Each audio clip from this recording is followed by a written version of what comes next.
आकाशवाणी गोरखपुर से प्रादेशिक समाचार।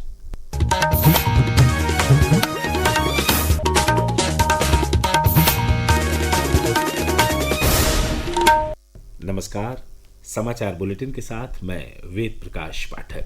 पहले मुख्य समाचार। उपराष्ट्रपति जगदीप धनखड़ ने अपने पद से दिया इस्तीफा। राष्ट्रपति द्रौपदी मुर्मू को लिखे पत्र में कहा, स्वास्थ्य सेवा को प्राथमिकता देने और चिकित्सीय सलाह का पालन करने के लिए तत्काल प्रभाव से लिया यह निर्णय। संसद का मॉनसून सत्र शुरू। प्रधानमंत्री नरेंद्र मोदी ने इसे देश की सामूहिक उपलब्धियों का सच्चा उत्सव बताया। कहा, ऑपरेशन सिंदूर के दौरान पूरे विश्व ने देखी भारत की सैन्य शक्ति। राज्यपाल आनंदीबेन पटेल ने लखनऊ में विभिन्न क्षेत्रों में उत्कृष्ट कार्य करने वाली 14 महिला उद्यमियों को किया सम्मानित। कहा, हर क्षेत्र में उल्लेखनीय कार्य कर रही हैं महिलाएं। और मुख्यमंत्री योगी आदित्यनाथ ने देशवासियों को राष्ट्रीय झंडा अंगीकरण दिवस की शुभकामनाएं दी। कहा, 140 करोड़ भारतीयों के लिए गौरवमयी प्रतीक है तिरंगा। अब समाचार विस्तार से। उपराष्ट्रपति जगदीप धनखड़ ने स्वास्थ्य कारणों का हवाला देते हुए अपने पद से इस्तीफा दे दिया है। राष्ट्रपति द्रौपदी मुर्मू को लिखे एक पत्र में श्री धनखड़ ने कहा कि स्वास्थ्य सेवा को प्राथमिकता देने और चिकित्सीय सलाह का पालन करने के लिए उन्होंने तत्काल प्रभाव से यह निर्णय लिया है।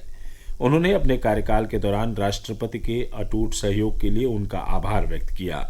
श्री धनखड़ ने प्रधानमंत्री नरेंद्र मोदी और मंत्रिपरिषद के प्रति भी अपनी गहरी कृतज्ञता व्यक्त की। संसद का मॉनसून सत्र कल से शुरू हो गया। सत्र के पहले दिन हंगामे के बीच ऑपरेशन सिंदूर पर तत्काल चर्चा की मांग सहित विभिन्न मुद्दों पर दोनों सदनों की कार्यवाही कई बार स्थगित हुई। इससे पहले प्रधानमंत्री नरेंद्र मोदी ने कहा कि इस बार संसद का मॉनसून सत्र राष्ट्र गौरव का सत्र है। एक प्रेस वार्ता में प्रधानमंत्री ने भारतीय अंतरिक्ष यात्री शुभांशु शुक्ला के एक्सियोम मिशन की चर्चा करते हुए कहा कि पहली बार अंतर्राष्ट्रीय स्पेस स्टेशन पर तिरंगा लहराना हर देशवासी के लिए गौरव की बात है। उन्होंने कहा कि अंतरिक्ष की इस सफल यात्रा ने देश में विज्ञान और तकनीकी के प्रति उत्साह भर दिया है।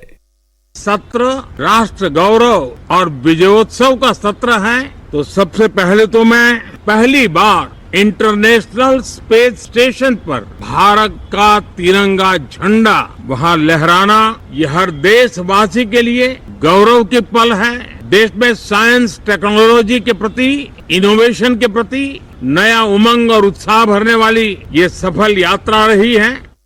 प्रधानमंत्री ने कहा कि ऑपरेशन सिंदूर के दौरान पूरी दुनिया ने भारत की सैन्य शक्ति और सामर्थ्य का रूप देखा है।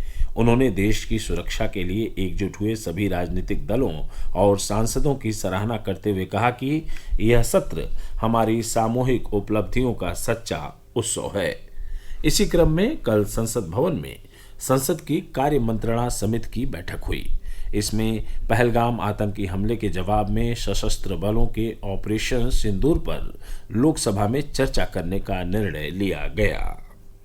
मुख्यमंत्री योगी आदित्यनाथ ने कल लखनऊ में एक उच्च स्तरीय बैठक में विभाजन के बाद तत्कालीन पूर्वी पाकिस्तान और वर्तमान के बांग्लादेश से विस्थापित होकर आए परिवारों को भू स्वामित्व अधिकार देने की दिशा में ठोस कार्रवाई के निर्देश दिए। मुख्यमंत्री ने कहा कि यह केवल भूमि के हस्तांतरण का मामला नहीं है, बल्कि उन हजारों परिवारों के जीवन संघर्ष को सम्मान देने का अवसर है, जिन्होंने देश की सीमाओं के उस पार से भारत में शरण ली और दशकों से पुनर्वास की प्रतीक्षा कर रहे हैं। प्रस्तुत है एक रिपोर्ट।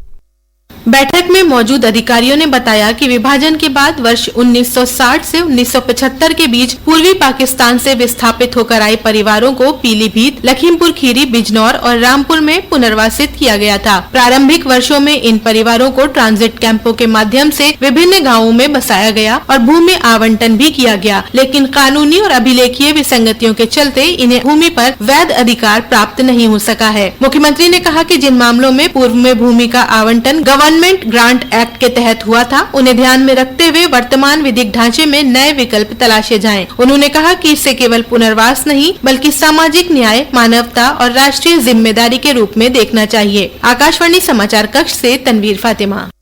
प्रादेशिक समाचार आप आकाशवाणी गोरखपुर से सुन रहे हैं। यह समाचार बुलेटिन हमारे YouTube channel AIR news Gorakhpur और एक्स हैंडल AIR न्यूज_GKP पर भी उपलब्ध है। राज्यपाल आनंदीबेन पटेल ने कल लखनऊ में Indo American chamber of commerce द्वारा आयोजित breaking barriers women in leadership and entrepreneurship विषय पर आयोजित कार्यक्रम का उद्घाटन किया। इस अवसर पर उन्होंने विभिन्न क्षेत्रों में उत्कृष्ट कार्य करने वाली 14 महिला उद्यमियों को सम्मानित भी किया। राज्यपाल ने महिला नेतृत्व और उद्यमिता के क्षेत्र में हो रहे सकारात्मक परिवर्तन की सराहना करते हुए कहा कि महिलाएं हर क्षेत्र में उल्लेखनीय कार्य कर रही हैं, साथ ही दूसरों को भी रोजगार प्रदान कर रही हैं। आज राष्ट्रीय झंडा अंगीकरण दिवस है। इस अवसर पर प्रदेश के मुख्यमंत्री योगी आदित्यनाथ ने देशवासियों को एक सोशल मीडिया पोस्ट के जरिए बधाई दी है। एक रिपोर्ट। आज ही के दिन वर्ष 1947 में भारत की संविधान सभा ने भारतीय राष्ट्रीय ध्वज को स्वतंत्र भारत के आधिकारिक प्रतीक के रूप में अपनाया था। इसी उपलक्ष्य में राष्ट्रीय झंडा अंगीकरण दिवस हर वर्ष 22 जुलाई को मनाया जाता है। इस अवसर पर मुख्यमंत्री योगी आदित्यनाथ ने सोशल मीडिया पोस्ट में कहा है कि हिमालय की चोटियों से हिंद महासागर की लहरों तक, कश्मीर की घाटियों से कन्याकुमारी की धाराओं तक तिरंगा 140 करोड़ भारतीयों की आत्मा, अस्मिता, अखंडता और एकात्मता का गौरवमयी प्रतीक है। समाचार कक्ष से मैं अरुण।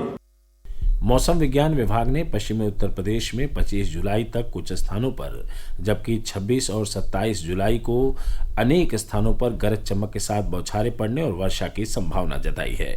विभाग के अनुसार पूर्वी उत्तर प्रदेश में कल तक कहीं कहीं, 24 जुलाई को कुछ स्थानों पर, जबकि 25 से 27 जुलाई तक अनेक स्थानों पर गरज चमक के साथ बौछारें पड़ने और बारिश की संभावना है। विभाग ने कल पश्चिमी उत्तर प्रदेश में, जबकि 25 जुलाई को पूर्वी उत्तर प्रदेश में कहीं कहीं भारी बारिश और बिजली गिरने की चेतावनी भी जारी की है। इस बीच प्रदेश में रुक रुक कर हो रही बारिश से कई नदियां उफान पर हैं। बलिया में गंगा खतरे के निशान से ऊपर बह रही है। वहीं गाजीपुर में गंगा का जलस्तर खतरे के निशान के पास पहुंच गया है।